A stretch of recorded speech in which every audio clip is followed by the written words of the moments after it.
Good morning, dear students.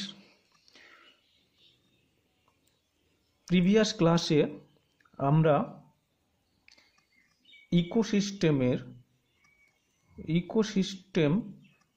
ইকোসিস্টেমের habitat এবং নিচ সম্পর্কে একটা ধারণা পেয়েছিলাম, তাই তো? এই যে হ্যাবিট্যাট এবং নিচ সম্পর্কে আমরা একটা ধারণা পেয়েছিলাম, সেখানে কারো আশা করি আর কোনো অসুবিধা নেই। এবার আমরা ফার্দার স্টাডিতে চলে আসব। দেখো, যখন আমরা ইকোসিস্টেম পড়েছিলাম, সেই ইকোসিস্টেম পড়ার সময় কিন্তু আমরা এখানে দুটো বিষয় পেয়েছিলাম। কি পেয়েছিলাম? যে একটা ইকোসিস্টেম গড়ে উঠতে গেলে সেখানে দুটো বিষয় থাকতে হয়। এক হচ্ছে সেখানে জীবজ উপাদান থাকতে হবে, তাই তো? জীবজ উপাদান থাকতে হবে প্লাস অজীবজ উপাদান থাকতে হবে। কেন? কারণ ইকোসিস্টেমের ডেফিনেশন পড়ার সময় আমরা পড়েছিলাম যে ইকোসিস্টেম মানেই হচ্ছে এখানে যে একটা নির্দিষ্ট পজিশন বা নির্দিষ্ট অঞ্চল, সেই অঞ্চলের মধ্যে বা নির্দিষ্ট জায়গা, সেইখানে যে জীবজ উপাদানগুলো আছে, সেই জীবজ উপাদান, এই জীবজ যে জীবগোষ্ঠীগুলো আছে, সেই জীবগোষ্ঠীগুলো বা জীবজ উপাদানগুলো নিজেদের মধ্যে ইন্টারাকশন, প্লাস এরা যে অঞ্চলে আছে সেই অঞ্চলের যে পরিবেশ, সেই পরিবেশের সঙ্গে তাদের যে ইন্টারাকশন বা আন্তঃসম্পর্ক, সেই টোটাল ব্যাপারটাকে একসঙ্গে বলা হচ্ছে ইকোসিস্টেম। তাহলে ডেফিনেশন আমরা পাচ্ছি যে ইকোসিস্টেম গড়ে উঠতে গেলে এখানে দুটো বিষয় লাগবে। এক হচ্ছে জীবজ উপাদান আর একটা হচ্ছে অজীবজ উপাদান, তাই তো? এই যে ইকোসিস্টেমের জীবজ উপাদান এবং অজীবজ উপাদান, এই দুটো বিষয় সম্পর্কে আমরা একটু দেখে নেব বা একটু আলোচনা করব। প্রথমে তাহলে জীবজ উপাদানগুলো ধরে নেওয়া যাক, জীবজ উপাদানগুলো আমরা আলোচনা করি। তাহলে এই যে জীবজ উপাদানগুলো আলোচনা করতে গিয়ে আমাদেরকে আরও একটু কথা বলতে হবে। সেটা হলো যে একটা বাস্তুতন্ত্রে জীবজ উপাদান আলোচনা আমরা করছি। তো বাস্তুতন্ত্র তো আর এক ধরনের নেই। বাস্তুতন্ত্র কত ধরনের আছে? স্থলের বাস্তুতন্ত্র আছে, জলের বাস্তুতন্ত্র আছে। স্থলের মধ্যে আবার কি আছে? অরণ্য আছে, তৃণভূমির বাস্তুতন্ত্র আছে, অরণ্যর বাস্তুতন্ত্র আছে, তাই তো? জলের মধ্যে আবার সমুদ্রের জলের বাস্তুতন্ত্র আছে, পুকুরের জলের বাস্তুতন্ত্র আছে, অর্থাৎ মিষ্টি জল এবং নোনা জলের বাস্তুতন্ত্র। তাহলে এই যে নোনা জল, মিষ্টি জল, এই আলাদা আলাদা বাস্তুতন্ত্রে নিশ্চয়ই একই রকমের জীব অবস্থান করে না। আবার অরণ্য অঞ্চলে, তৃণভূমি অঞ্চলে নিশ্চয়ই এই দুটো অঞ্চলে একই ধরনের জীব বসবাস করে না, তাই তো? তাহলে আমরা বাস্তুতন্ত্রের যখন জীবজ উপাদান নিয়ে আলোচনা করব, তখন কিন্তু কোনো একটা নির্দিষ্ট বাস্তুতন্ত্রের জীবজ উপাদান আলোচনা করলে আমরা বাস্তুতন্ত্রের সমস্ত জীবজ উপাদান সম্পর্কে ধারণা পাবো না। সাপোজ মনে করো যে একটা আমরা পুকুরের জলের, মিষ্টি জলের বাস্তুতন্ত্র নিয়ে আলোচনা করছি। তাহলে আমরা এখানে জীবজ উপাদানগুলো কী কী পাবো? কিছু উদ্ভিদ পাবো, পুকুরের জলে যে উদ্ভিদগুলো থাকে, আর কিছু মিষ্টি জলের মাছের সম্পর্কে জানতে পারবো।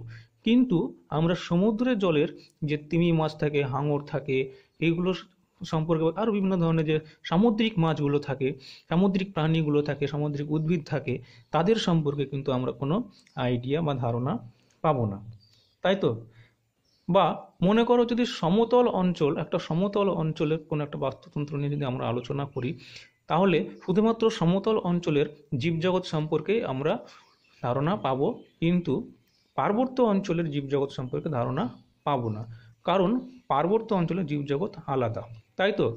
অর্থাৎ এই যে জায়গাগুলো বলছি, সমুদ্র বলো বা নদী যে বলো, পুকুর বলো বা সমভূমি বলো বা তৃণভূমি বলো বা পার্বত্য অঞ্চল বলো, এই যে বিভিন্ন জায়গাগুলোর কথা বলছি, এই বিভিন্ন জায়গাগুলোর পরিবেশ কিন্তু বিভিন্ন ধরনের হয়। আর এই পরিবেশগত কারণে সেখানে বিভিন্ন ধরনের সেই পরিবেশে মানিয়ে নেওয়ার মতো জীব জগতের উদ্ভব হয়, এবং সেই ভিত্তিতে সেখানে কিন্তু বিভিন্ন ধরনের জীবজগৎ দেখা যায়। তার ফলে বিভিন্ন ধরনের বাস্তুতন্ত্র গড়ে ওঠে। অর্থাৎ এখান থেকে আমি এটাই বলতে চাইছি যে বাস্তুতন্ত্রের জীবজ উপাদান পড়তে গেলে আমরা কোনো একটা বাস্তুতন্ত্র জীবজ উপাদান পড়ে কিন্তু সমস্ত কিছু জানতে পারবো না। অর্থাৎ গোটা বিশ্বের মধ্যে যত ধরনের বাস্তুতন্ত্র আছে সমস্ত ধরনের বাস্তুতন্ত্রের সম্পর্কে আমাদেরকে স্টাডি করতে হবে, তবেই আমরা ইকোসিস্টেমের সমস্ত জীব উপাদান সম্পর্কে জানতে পারবো। তাহলে এই যে দেখো, বিভিন্ন পরিবেশগতভাবে বিভিন্ন ধরনের জীব কিন্তু আমরা পাচ্ছি। জীব মানে উদ্ভিদ হতে পারে, প্রাণী হতে পারে, মাইক্রো অর্গানিজম হতে পারে, তাই তো অনেক কিছুই হতে পারে। দেখো যে আমরা যদি আমাদের সমতল অঞ্চলের জীব সম্পর্কে আলোচনা করি, তাহলে সমতল একটা ভৌগোলিক অঞ্চল, এই অঞ্চলটা গাঙ্গেয় বদ্বীপ মনে করে একটা ভৌগোলিক অঞ্চল। এখানে আমরা গরু, ছাগল, হ্যাঁ, ভেড়া, মোষ এই সমস্ত জীবগুলো পাবো, মানে প্রাণীগুলো পাবো।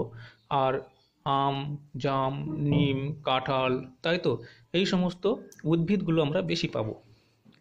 কিন্তু আমরা যদি আরও একটু সামনে এগিয়ে যাই, উত্তর দিকে এগিয়ে যাই, হিমালয় পর্বতের দিকে চলে যাই, তাহলে দেখতে পাবো অনেক ধরনের ফার্ন গাছ দেখতে পাবো, ক্রিপ্টোমেরিয়া জাপোনিকা দেখতে পাবো, পাইন গাছ দেখতে পাবো, তাই তো। তারপরে হচ্ছে আরও উপরে যদি আমরা চলে যাই, তাহলে কি দেখতে পাবো, যেখানে পর্বতে ঢাকা, বরফে ঢাকা, সেখানে আমরা দেখতে পাবো রোডোডেনড্রন দেখা যাবে। তাহলে বিভিন্ন পরিবেশগত কারণে বা ভৌগোলিক অঞ্চল ভেদে কিন্তু আমরা বিভিন্ন ধরনের জীব দেখতে পাচ্ছি। আর বিভিন্ন ধরনের জীব থাকার জন্য কিন্তু পৃথক পৃথক আমরা বাস্তুতন্ত্র দেখতে পাই। বোঝা গেছে? তাহলে এই যে পৃথক পৃথক ভৌগোলিক অঞ্চলে পৃথক পৃথক বাস্তুতন্ত্র দেখা যাচ্ছে, পৃথক পৃথক জীব দেখা যাচ্ছে, তাই গোটা বিশ্বের বাস্তুতন্ত্রের যতগুলো বাস্তুতন্ত্র আছে সমস্ত বাস্তুতন্ত্রের জীবজ উপাদানগুলো সম্পর্কে স্টাডি করতে গিয়ে ইকোসিস্টেমের এই জীবজ উপাদানগুলিকে কতগুলো বায়োমে ভাগ করা হয়। কতগুলো কিসে ভাগ করা হয়? কতগুলো বায়োমে ভাগ করা হয়। কতগুলো বায়োম ভাগ করে আলোচনা করা হয়। কেন বায়োমে কেন ভাগ করা হয়?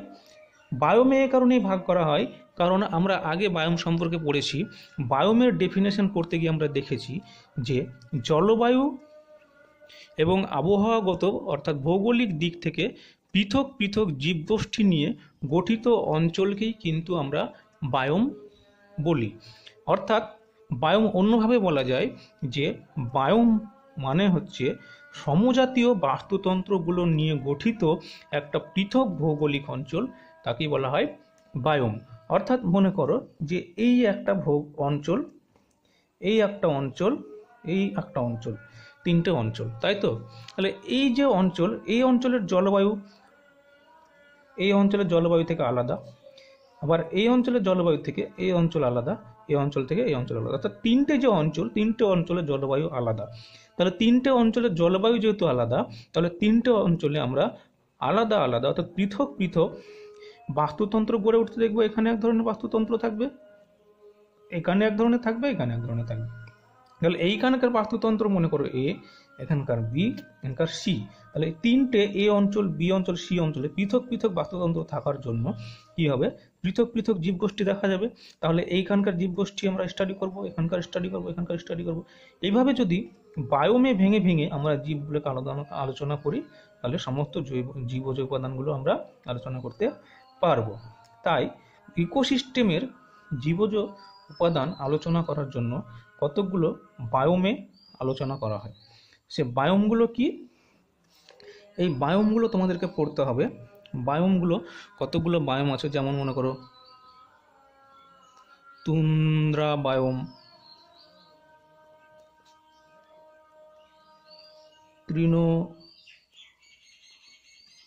তৃণভূমি বায়োম, তাই তো। তারপর দেখতে পাবে অরণ্য বায়োম, তারপর দেখতে পাবে মরু বায়োম,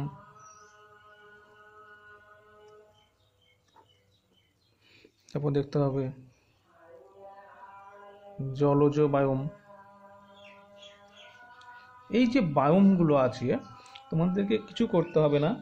এই যে বায়োমগুলো আছে এই বায়োমগুলোর নাম তো পড়ে গেলে, প্লাস এই বায়োমগুলোর অবস্থান, ভৌগোলিক অবস্থানটা তোমাদেরকে পড়তে হবে একটু।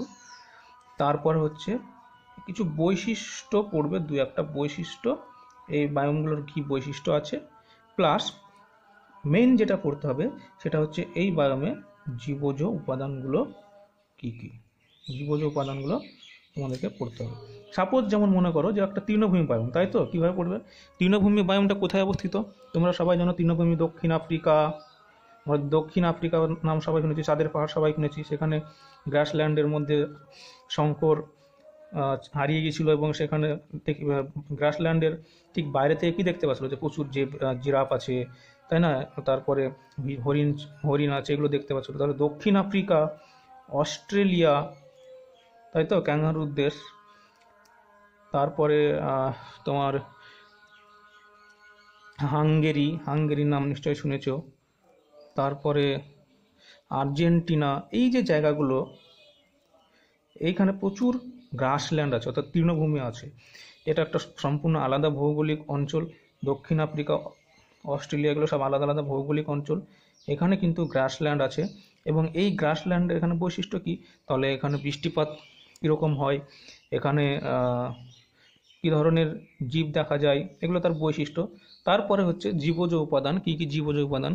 এখানে যেমন মনে করো যদি আমরা উদ্ভিদ দেখি তাহলে সূর্যমুখী, বাবলা, পাম, বিভিন্ন ধরনের পাম গাছ, এগুলো দেখা যায়। আর যদি গ্রাসল্যান্ড থাকে তাহলে সেখানে প্রাণী কি থাকবে? সাপোজ মনে করো সেখানে গরু থাকবে, ভেড়া থাকবে, তাই তো, সিংহ, বাঘ, এগুলো দেখা যাবে বিভিন্ন এখানে। পাবলা, তারপরে পাম গাছ, সূর্যমুখী, এছাড়াও বিভিন্ন ধরনের গ্রাস থাকে, ঘাস থাকে।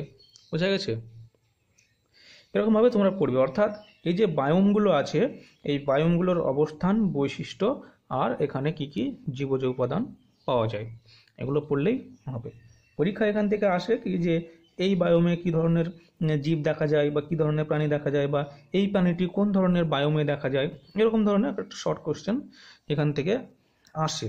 তো তোমরা পড়বে বায়োমগুলো, যে বায়োম কাকে বলে, বায়োমের বিভিন্ন বায়োমগুলো, সে বায়োমে কি কি ধরনের জীব দেখা যায়, এটা পড়লেই তাহলে আমাদের ইকোসিস্টেমের জীবজ উপাদান সম্পর্কে, অর্থাৎ ইকোসিস্টেমের যে জীবজ উপাদান আছে সেগুলো সম্পর্কে পড়া হয়ে যাবে। কেন? তার কারণ হচ্ছে ওয়ার্ল্ডে এই যে বিভিন্ন বায়োমগুলো আছে, এই বায়োমগুলো তো আলাদা আলাদা ইকোসিস্টেম নিয়ে গঠিত। কারণ বায়োমের সংজ্ঞায় পড়েছি যে সমজাতীয় ইকোসিস্টেম নিয়ে গঠিত যে বিশাল ভৌগোলিক অঞ্চল, যেটা জলবায়ুগতভাবে পৃথক অঞ্চল, অন্য কোনো অঞ্চল থেকে পৃথক, তাই তো? তাহলে একই রকম বাস্তুতন্ত্র নিয়ে গঠিত, সমজাতীয় বাস্তুতন্ত্র নিয়ে গঠিত, তার মানে সেখানে সমজাতীয় প্রাণীগুলো পাবো। তুন্দ্রা বায়োমের মধ্যে সমজাতীয় উদ্ভিদ প্রাণীগুলো পাওয়া যাবে, এটা মনে করো একটা তুন্দ্রা বায়োম। তাহলে এই যে অঞ্চলটা, এই টোটাল অঞ্চলে একই ধরনের জীব পাওয়া যাবে, উদ্ভিদ প্রাণী পাওয়া যাবে। তারপরে মনে করো একটু দূরে এখানে এটা মনে করো অরণ্য বায়োম, তাহলে এই অরণ্য বায়োমের মধ্যে একই ধরনের উদ্ভিদ প্রাণী পাওয়া যাবে। কিন্তু এই অরণ্য বায়োমের মধ্যে যে উদ্ভিদ প্রাণী পাওয়া যাবে, সেই উদ্ভিদ প্রাণী কিন্তু তৃণভূমি বায়োমের মধ্যে পাওয়া যাবে না। তৃণভূমি বায়োমের মধ্যে যে উদ্ভিদ প্রাণী পাওয়া যাবে বা জীবজ উপাদানগুলো পাওয়া যাবে, সেগুলো অরণ্য বায়োমের মধ্যে পাওয়া যাবে না। তাহলে এইভাবে যদি প্রত্যেকটা বায়োম আমরা পড়ে নিই ওয়ার্ল্ডের মধ্যে, তাহলে কি পাবো? সমস্ত জীবজ উপাদানগুলো পড়া হয়ে যাবে আমাদের। বুঝতে পেরেছো? তাহলে এই বায়োম কটার অবস্থান, বৈশিষ্ট্য, আর সেখানে কি কি জীব পাওয়া যায়, এটা তোমরা একটু দেখে নেবে। আমি একটা বইয়ের ছবি তোমাদেরকে পাঠিয়ে দেবো, সেটা পড়লেই হবে। মাত্র 14 মিনিটের ভিডিও হলো, আর পড়াবো? আর একটু পড়িয়ে নিই, অন্তত 30 মিনিট তো পড়া উচিত। এরপরে দেখো, পরিবেশের আমরা ইকোসিস্টেমের জীবজ উপাদানগুলি জেনে গেলাম। এবার হচ্ছে ইকোসিস্টেমের অজীবজ উপাদান, অর্থাৎ ইকোসিস্টেম নিয়ে গঠিত জীব এবং পরিবেশ। তাহলে পরিবেশের যে উপাদানগুলো হচ্ছে সেগুলো হচ্ছে অজীবজ উপাদান। এই অজীবজ উপাদানগুলো যদি আমরা দেখি তাহলে দেখতে পাবো, এখানে কি দেখতে পাবো? অজীবজ উপাদানগুলোর মধ্যে দেখতে পাবো কোনো একটা ইকোসিস্টেমের মধ্যে জল, বায়ু, মাটি, তাই তো? তারপরে আর কি দেখতে পাবো? তাপ, আলো, এইগুলো কি? এগুলো হচ্ছে সব অজীবজ উপাদান। কার অজীবজ উপাদান? এগুলো হচ্ছে একটা ইকোসিস্টেমের অজীবজ উপাদান। আমরা আজকে দেখি কটা করা যায়। অজৈব উপাদানগুলো আমাদের প্রত্যেকটা, যেমন ধরো জল, বায়ু, মাটি, তাপ, আলো, এই প্রত্যেকটা অজীবজ উপাদানগুলো সম্পর্কে একটু পড়তে হবে, একটু একটু করে আইডিয়া অর্জন করতে হবে, যেটা আমাদের সিলেবাসে আছে। জানি এই ব্যাপারগুলো খুবই সোজা সোজা বলেই তোমাদেরকে এখন অনলাইনে করানো হচ্ছে। যেগুলো একটু জটিল বা একটু বোঝার মতো, আরও বেশি ডিপে বোঝার মতো আছে, সেগুলোকে এজন্যই তোমাদের করানো হচ্ছে না অনলাইনে। যেগুলো একটু বুঝতে অসুবিধা হবে তোমাদেরকে সেগুলোই করানো হচ্ছে, যেগুলো তোমরা সহজেই বুঝতে পারবে একটু হিন্টস পেলে পরে। তো এই জল, বায়ু, মাটি, তাপ, আলো, এগুলো সবাই তোমরা জানো, এগুলো সম্পর্কে তোমাদের প্রত্যেকেরই একটা ধারণা আছে। তবুও এগুলো আমাদেরকে একটু পড়তে হবে, কারণ এগুলো সিলেবাসে আছে। এবার হচ্ছে জল। দেখো, জল সম্পর্কে যদি আমরা একটা পড়ি, একটু স্টাডি করি, ওয়াটার, তাই তো? এই যে জল, জল আমাদের জীবনে বা কোনো একটা বাস্তুতন্ত্রে, জল কোনো একটা বাস্তুতন্ত্র মানে কি, জলজ বাস্তুতন্ত্র, তাই তো? তাহলে জলজ বাস্তুতন্ত্রে জল কিন্তু একটা গুরুত্বপূর্ণ ভূমিকা পালন করে। যে কোনো বাস্তুতন্ত্রে জল প্রয়োজন, জল ছাড়া কি বাস্তুতন্ত্র হয়? জল ছাড়া বাস্তুতন্ত্র সম্ভব নয়। কারণ বাস্তুতন্ত্র গড়ে উঠতে গেলেই সেখানে কিন্তু জীব থাকতে হবে, তাই তো? জীব না থাকলে বাস্তুতন্ত্র কীভাবে হবে? তাহলে জীব থাকতে হবে, আর জীব বেঁচে থাকতে গেলে সেখানে কিন্তু জলের প্রয়োজন। সুতরাং জল ছাড়া কিন্তু বাস্তুতন্ত্র গড়ে ওঠা সম্ভব নয়। তাহলে কোনো একটা বাস্তুতন্ত্রে জলের কিন্তু গুরুত্বপূর্ণ ভূমিকা আছে, তাই না? এবার যদি আমরা জলজ বাস্তুতন্ত্র গঠন, মানে জলজ বাস্তুতন্ত্র সম্পর্কে ভাবি, তাহলে জলে যে বাস্তুতন্ত্র গড়ে উঠছে সেটা জলজ বাস্তুতন্ত্র। তাহলে একটা জলজ বাস্তুতন্ত্রে জীবগুলো অবস্থান করছে, সেই মনে করে এটা একটা জলজ বাস্তুতন্ত্র। এই জলজ বাস্তুতন্ত্রের মধ্যে জীবটা গড়ে ওঠার জন্য তাকে জলে বেঁচে থাকার মতো উপযুক্ত হতে হবে, তাই তো? সেই জন্য জলে যে সমস্ত জীবগুলো দেখতে পাই তাদের মধ্যে কিছু পরিবর্তন আমরা দেখতে পাই। কার সাপেক্ষে? স্থলে প্রাণীদের সাপেক্ষে বা স্থলের জীবেদের সাপেক্ষে। কীরকম? জলে যে প্রাণীগুলো থাকে তাদের দেহ কীরকম হয়? তাদের দেহ অনেকটা মাকু আকৃতির হয়, তাই তো? আবার তাদের কি থাকে? তাদের দেহের পরিবর্তন দেখো, তাদের দেহের কিন্তু গ্রীবা থাকে না। তারপরে তাদের দেহে এয়ার ব্লাডার থাকে। কি থাকে? Air bladder. এয়ার ব্লাডার কি? ফুল, কি বলবো, যেটা তোমরা পটকা বলো, শরীরটাকে হালকা করার জন্য। তারপরে দেখবে এদের দেহে আঁশ তো থাকেই, তাছাড়া এদের দেহে দেখবে ওজনটা কিন্তু অনেক কম হয়। কি হয়? ওজনটা কম হয়, অর্থাৎ দেহের ওজন হালকা হয়। আর শ্বাসকার্য চালানোর জন্য সবথেকে বড় কথা এটা হচ্ছে ফুলকা থাকে, তাই তো? কিন্তু স্থলে প্রাণীদের কি থাকে? ফুসফুস থাকে। এগুলো তোমরা সবাই জানো। এগুলো কি? এগুলো হচ্ছে কোনো একটা জলজ বাস্তুতন্ত্রে কোনো একটা জীবের অভিযোজন, তাই তো? তাহলে এই যে জল, একটা বাস্তুতন্ত্রে জলের উপর ডিপেন্ড করে, জলজ বাস্তুতন্ত্রে মনে করো, এই জলের গভীরতার উপর ডিপেন্ড করে জলজ বাস্তুতন্ত্রকে কতকগুলো ভাগে ভাগ করা হয়। কি বললাম?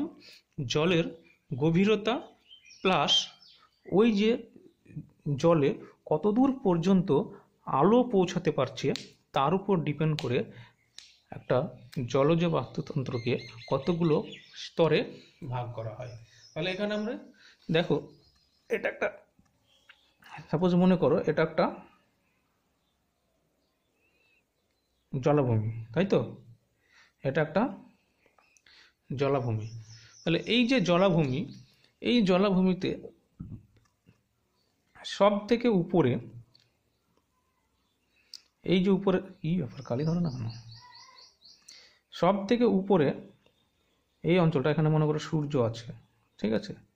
এখানে মনে করো সূর্য আছে, তাহলে সানলাইট আসছে, জলের উপর পড়ছে, তাই তো? এবার এই সানলাইট কতটা গভীর পর্যন্ত জলের, এই একটা পুরোটা একটা জলের বাস্তুতন্ত্র, তাই তো? পুরোটা জলের বাস্তুতন্ত্র। তাহলে কতটা গভীর পর্যন্ত এই জলের গভীরতা পর্যন্ত প্রবেশ করছে তার উপর ডিপেন্ড করে এই টোটাল জলের যে বাস্তুতন্ত্র সেটাকে কতগুলি স্তরে ভাগ করা হয়। বুঝতে পেরেছ? এই যে প্রথম স্তরটা, যেটা হচ্ছে আলোক ভেদ্য, অর্থাৎ এখানে আলো আসতে পারে, এই অঞ্চলটাকে নাম বলা হয় লিটোরাল রিজিয়ন। বোঝা গেছে? Littoral region.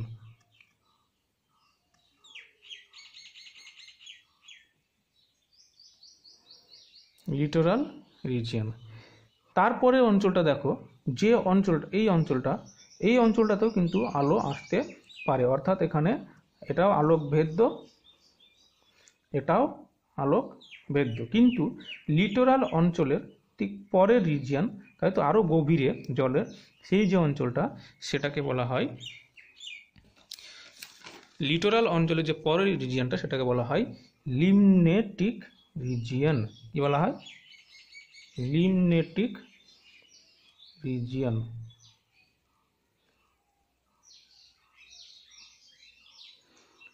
লিমনেটিক রিজিয়ন, বা এখানে রিজিয়ন না বলে ঠিক জোন বলো, অনেক শুনতে ভালো লাগবে। লিটারাল জোন, লিমনেটিক জোন, বুঝতে পেরেছ? তারপরে লিমনেটিক জোনের আরও গভীরে একটা অঞ্চল থাকে, যে অঞ্চলে আলো কিন্তু খুব কম পৌঁছায়, মানে পৌঁছায় না বললেই চলে, হালকা হালকা আলো পৌঁছায়। সেই অঞ্চলটার নাম হচ্ছে প্রোফান্ডাল রিজিয়ন বা প্রোফান্ডাল জোন। বুঝতে পেরেছ? প্রোফান্ডাল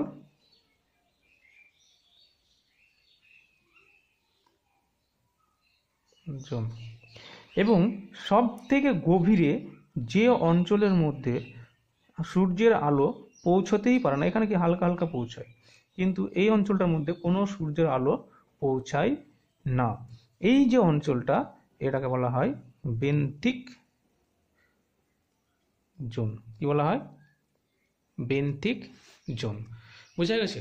তাহলে আরো একবার বলছি, এই যে একটা জলের বাস্তুতন্ত্র, সেই জলের বাস্তুতন্ত্রের সূর্যের আলো অর্থাৎ আলোর ভেদ্যতা কত দূর, তার উপর ডিপেন্ড করে এই বাস্তুতন্ত্রটাকে কতগুলো ভাগে ভাগ করা হয়। কীরকম? এটা যদি একটা জলের বাস্তুতন্ত্র হয়, তাহলে সব থেকে উপরের স্তর, যেখানে আলো সহজেই প্রবেশ করতে পারে, অর্থাৎ আলোক ভেদী যে অঞ্চলটা, এটাকে বলা হয় লিটোরাল জোন। এবং লিটোরাল জোনের পরবর্তী অংশ আরও গভীরে, যেখানে সূর্যের আলো প্রবেশ করতে পারে, সেই অঞ্চলটাকে বলা হয় লিমনেটিক জোন।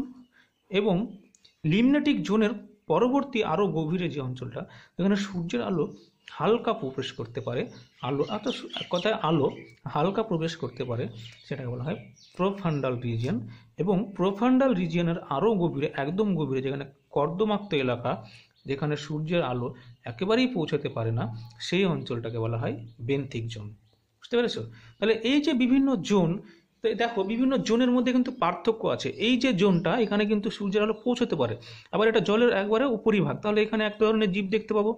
এখানে সূর্যের আলো পৌঁছতে পারে, কিন্তু এখানে জলের গভীরতা আরো বেশি, তাহলে এখানে অন্য ধরনের জীব দেখতে পাবো। এখানে সূর্যের আলো হালকা পৌঁছায়, এখানে জীব অন্য ধরনের হবে। বেন্থিক রিজিয়ন, এখানে সূর্যের আলো একেবারেই পৌঁছায় না, তাহলে এখানেও কিন্তু জীবগোষ্ঠী আলাদা হবে। অর্থাৎ একটা ইকোসিস্টেমের মধ্যে বিভিন্ন স্তরে বিভিন্ন রকমের আমরা জীব দেখতে পাবো। বুঝতে পেরেছো? এই যে মনে করো যে সব থেকে উপরের জোনটা, যেটা বলা হয় লিটোরাল জোন, এখানে সূর্যের আলো পৌঁছতে পারে, তাহলে উদ্ভিদ, জলের মধ্যে যে সমস্ত উদ্ভিদগুলো থাকে, তারা এখানে জন্মাতে পারবে, তাই তো? এখানে সে সমস্ত উদ্ভিদগুলো জন্মাবে কেন? কারণ এখানে সূর্যের আলো পৌঁছাচ্ছে, তাহলে এই উদ্ভিদগুলো সূর্যের আলো থেকে আলো নিয়ে আর জলের মধ্যে দ্রবীভূত অক্সিজেন নিয়ে সালোকসংশ্লেষ করে খাদ্য উৎপাদন করতে পারবে। আর কিছু প্রাণী থাকবে, কিছু কিছু মাছ থাকবে, তাই তো? তারপরে হচ্ছে এই যে অঞ্চলটা, এটা হচ্ছে লিমনেটিক জোন, এই জোনটার মধ্যে কিন্তু কি থাকবে? কিছু ছোট ছোট মাছ থাকবে, আর ফাইটোপ্ল্যাঙ্কটন, জুপ্ল্যাঙ্কটন তোমরা নাম শুনেছ, কিছু ছোট মাছ থাকবে। আর ফাইটোপ্ল্যাঙ্কটন, এগুলো একটু বলছি একটু পরে, ফাইটোপ্ল্যাঙ্কটন কি, জুপ্ল্যাঙ্কটন কি। ফাইটোপ্ল্যাঙ্কটন, জুপ্ল্যাঙ্কটন এগুলো থাকবে, তাই তো? তারপরে আরও গভীরে আছে প্রোফান্ডাল জোন, এখানে হচ্ছে সেইগুলো থাকবে একটু তোমার সহজে যারা সাঁতার কেটে বেড়ায়, অর্থাৎ সন্তরণশীল যে সমস্ত মাছ, তাই তো? যে সমস্ত মাছগুলো সাঁতার কাটতে পারে, যে সমস্ত প্রাণীগুলো জলের সন্তরণশীল প্রাণীগুলো এখানে থাকবে, সেগুলো কি হয়, মাছগুলো থাকবে বিভিন্ন ধরনের। তারপরে হচ্ছে বেন্থিক জোন। একেবারে যদি বেন্থিক জোনে কর্দমাক্ত এলাকা, আমরা কি জানি, এখানে আমরা কোনো একটা পুকুরের সব থেকে গভীরে কি দেখতে পাই, শামুক দেখতে পাই, শামুক, তাই তো, ঝিনুক, এগুলো থাকে। তাহলে বেন্থিক রিজনে কি থাকবে, শামুক, ঝিনুক, এই সমস্ত জীবগুলো আমরা দেখতে পাবো। বোঝা গেছে? এখানে আরও কয়েকটা জিনিস বলে নিই, বললেই ভালো হয় আর কি, যে এই যে বেন্থিক লিটোরাল বা বেন্থিক প্রোফান্ডাল লিমনেটিক লিটোরাল, এই যে জোনগুলোর কথা বললাম, এই জোনগুলো বোঝানো হয় অ্যাজ ওয়েল অ্যাজ তোমার মিষ্টি জল, অ্যাজ ওয়েল অ্যাজ নোনা জল, অর্থাৎ সমুদ্র, পুকুর, হ্রদ সবার ক্ষেত্রেই একই ধারণা। কিন্তু সমুদ্রের ক্ষেত্রে ভাগগুলো একই রকমই হয়। কিন্তু এই যে বিভিন্ন ধরনের, বিভিন্ন স্তরে যে জীবগুলো বসবাস করছে, এই জীবগুলোর কিছু নাম আছে, এই জীবগুলোর কিছু নাম আছে। কীরকম নাম আছে, যে একেবারে দেখো, এই যে আমরা বলছিলাম লিমনেটিক জোন, এই লিমনেটিক জোনে কিছু আমি বললাম জীব থাকে, যেমন বললাম ফাইটোপ্ল্যাঙ্কটন, জুপ্ল্যাঙ্কটন, তাই তো, কি বললাম, ফাইটোপ্ল্যাঙ্কটন, জুপ্ল্যাঙ্কটন। ফাইটোপ্ল্যাঙ্কটন কি? ফাইটোপ্ল্যাঙ্কটন হচ্ছে ক্ষুদ্র ক্ষুদ্র উদ্ভিদ, যে সমস্ত ক্ষুদ্র ক্ষুদ্র উদ্ভিদ তাদেরকে বলা হয় ফাইটোপ্ল্যাঙ্কটন, আর ক্ষুদ্র ক্ষুদ্র এককোষী প্রাণী তাদেরকে বলা হয় জুপ্ল্যাঙ্কটন।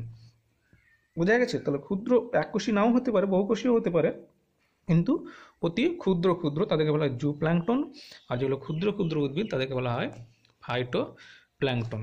বোথ ফাইটোপ্ল্যাঙ্কটন এবং জুপ্ল্যাঙ্কটনকে একসঙ্গে বলা হয় প্ল্যাঙ্কটন। বুঝতে পেরেছো? কি বলা হয়? প্ল্যাঙ্কটন।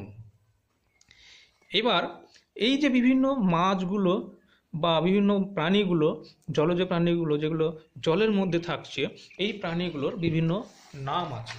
কীরকম নাম আছে প্রাণীগুলোর? এই প্রাণীগুলোর কীরকম নাম আছে, যে সব থেকে দেখো যে উপরে যেগুলো থাকে প্রোফান্ডাল রিজিয়নে বা লিটোরাল, লিমনেটিক, এই রিজিয়নে প্রাণীগুলো কি করে, এরা স্বাধীনভাবে কি করে,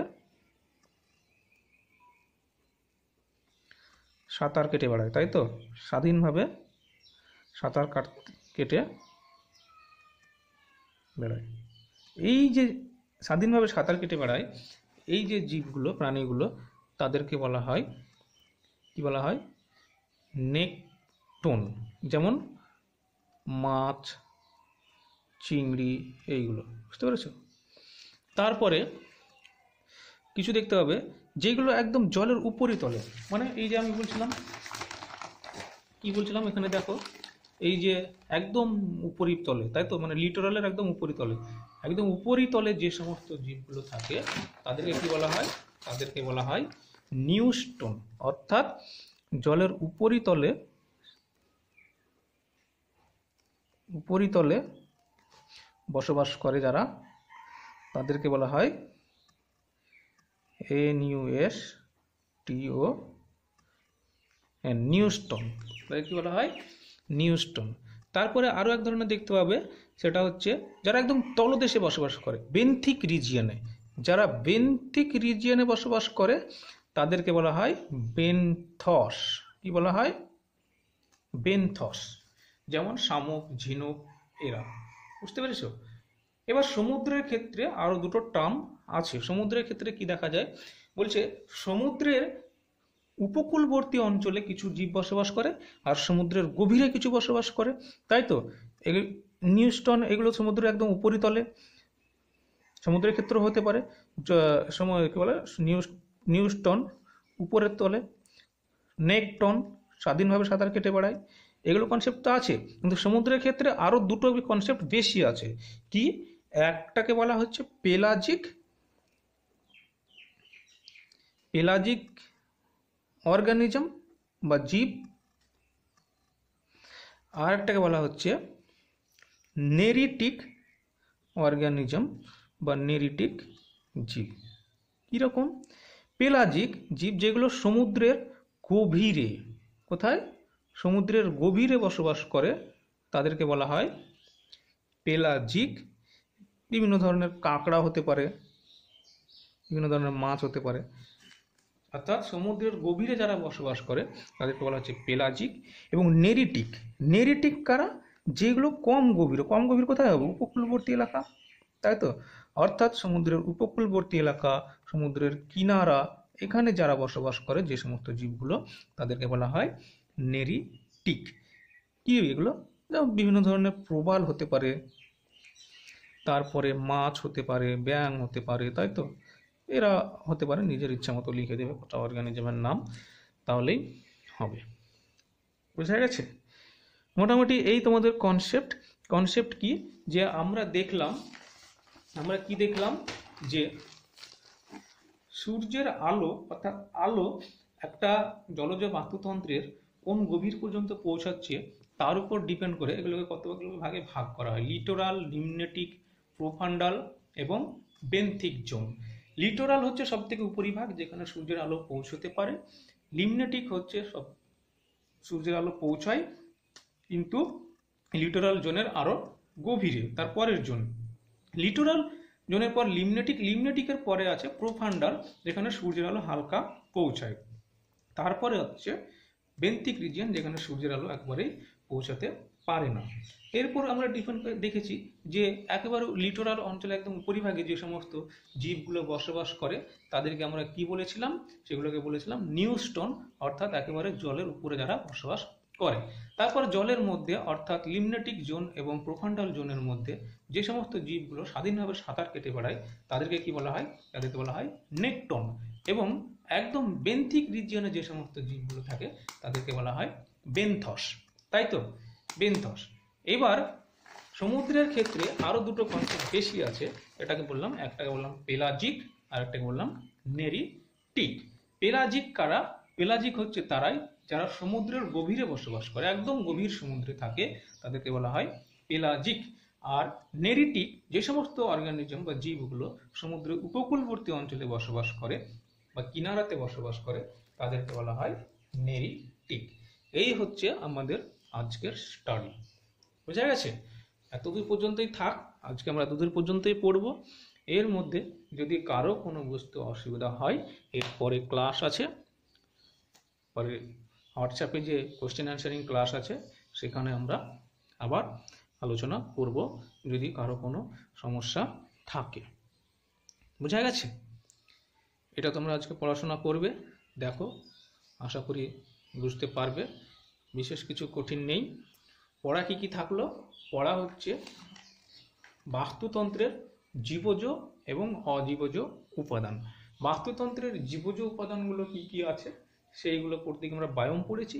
বায়োম, বিভিন্ন বায়োমের অবস্থান, তাদের বৈশিষ্ট্য, আর সেখানে কি ধরনের জীব পাওয়া যায় এটা পড়বো একটা ছক করে। আর একটা হচ্ছে যে অজীবজ উপাদানগুলো আছে, তার মধ্যে জল, আলো, বাতাস, মাটি আছে। তার মধ্যে আজকে আমরা মেনলি পড়লাম জল। তার সঙ্গে সঙ্গে কিন্তু আমাদের আলোটাও পড়া হয়ে গেছে। দেখো, আলো কোনো একটা বাস্তুতন্ত্রে আলোর উপর ডিপেন্ড করে কিন্তু সেখানে বাস্তুতন্ত্র কীরকম ধরনের হবে সেটা ফ্যাক্ট করে। যেমন দেখো, সমুদ্রের গভীরে বা কোনো একটা পুকুরের গভীরে যেখানে বেন্থিক রিজিয়নে সেখানে কিন্তু এক ধরনের জীব থাকে, তাই তো? আবার দেখো প্রোফান্ডাল জায়গাতে এক ধরনের জীব থাকছে। তার মানে আলোর উপরও ডিপেন্ড করে যে জীব কোথায় কীরকমভাবে থাকবে। তোমরা দেখো যে লিটোরাল অঞ্চলে আলো পৌঁছায় বলে সেখানে সূর্যের আলোতে খাবার তৈরি করতে পারে এমন জলজ উদ্ভিদগুলো কিন্তু সেখানে বসবাস করে। এবার আরও গভীরে গেলে সেখানে কিন্তু আমরা আর কোনো উদ্ভিদ পাবো না, কারণ সেখানে সূর্যের আলো পৌঁছায় না, তাই তো? অর্থাৎ আলো কিন্তু জীবের বা একটা ইকোসিস্টেমে গুরুত্বপূর্ণ ভূমিকা পালন করে। বুঝা গেছে? এইরকমভাবেই পড়বে, একটু খুব বেশি অত গভীরে যাওয়ারও দরকার নাই। আর গভীরে বা কি যাবে, আছেই বা কি, এগুলোই পড়বে। আলোর কি ভূমিকা একটা বাস্তুতন্ত্রে, হ্যাঁ, এটা যেমন আলো এবং আলোর উপর ডিপেন্ড করে একটা জলজ বাস্তুতন্ত্র কিন্তু বিভিন্ন ভাগে ভাগ হয়ে গেলো, এগুলো পড়বে। তাহলে পড়া কি থাকলো? একটা পড়বে হচ্ছে বায়োম, দুই হচ্ছে জল আর আলো। ঠিক আছে? কি পড়া হলো? এক হচ্ছে বায়োম, জল আর আলো। ঠিক আছে, এগুলোই পড়ো।